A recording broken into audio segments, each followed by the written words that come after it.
Alors, je m'appelle Laurent Mariotte et je suis chroniqueur culinaire pour Europe 1, TF1 et j'écris aussi des livres de cuisine. J'ai voulu suivre une formation en cuisine à Ferrandi parce que j'ai voulu changer de vie. J'avais 35 ans, je faisais déjà de la télévision depuis 15 ans et puis je pensais avoir fait un petit peu le tour de ce que je faisais et j'avais envie d'ouvrir un restaurant avec des copains. Donc c'était un peu le fantasme de la quarantaine, d'ouvrir un restaurant avec des copains. Donc je me suis dit, je vais d'abord passer un CAP de cuisinier. Voilà comment ça s'est passé.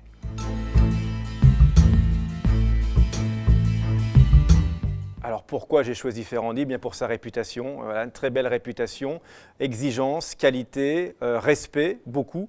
Et puis il y a une petite anecdote, c'est qu'avant d'être à Ferrandi, j'ai travaillé 10 ans sur une chaîne qui s'appelle Canal J et qui avait ses locaux dans l'immeuble à côté de Ferrandi. Donc ça me plaisait de revenir dans le quartier aussi.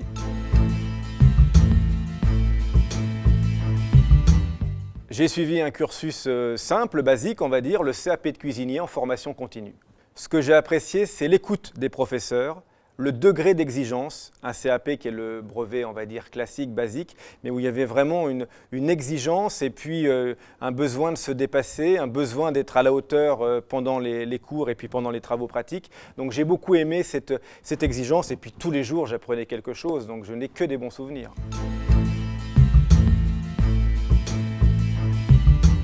J'aimais beaucoup l'ambiance des travaux pratiques où on faisait entrée, plat, dessert ou plat, dessert, un menu pratiquement tous les matins dans une ambiance un petit peu proche de celle du coup de feu.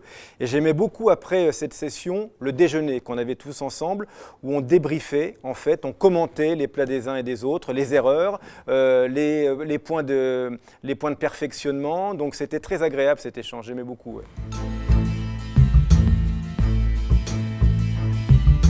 Des valeurs vraiment d'exigence, de ne rien lâcher, de ne rien abandonner et de toujours vouloir se dépasser, de ne pas se contenter d'eux. Voilà, toujours chercher à faire mieux, quoi. Voilà, ça c'est vrai que c'est des valeurs très ancrées à Ferrandi.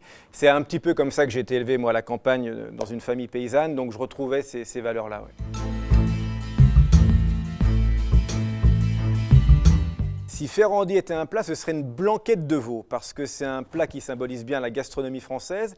Et ce n'est pas un plat si facile que ça, parce qu'il y a des exigences, il y a une technique particulière. Réaliser la sauce blanche, bien pocher la viande, surtout pas de coloration, malheureux, il faut que ce soit bien cuit dans le bouillon. Et je trouve que c'est un plat fédérateur, rassembleur, positif, convivial, comme les valeurs de Ferrandi.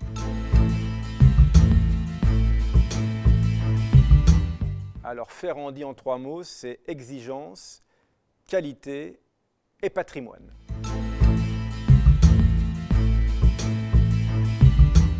Alors le conseil que je peux donner à des jeunes qui ont envie de se lancer dans le métier de la gastronomie, eh bien, c'est d'oser déjà, de bien apprendre, de ne pas chercher à faire plein de maisons pour avoir une empilade de maisons sur les CV, parce que ça, les grands chefs, ils n'aiment pas ça, ils n'aiment pas recevoir quelqu'un qui reste un an simplement quelque part.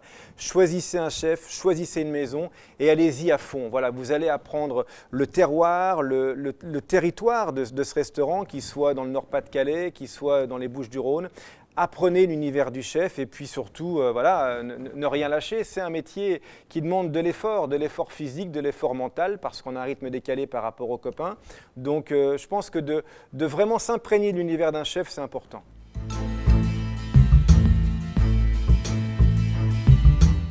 Pour l'avenir de Ferrandi, bien mon vœu, c'est ne changez rien. Ne changez rien ou alors changez tout pour que rien ne change, comme disait Bocuse. Ça peut s'appliquer à Ferrandi. Ouais.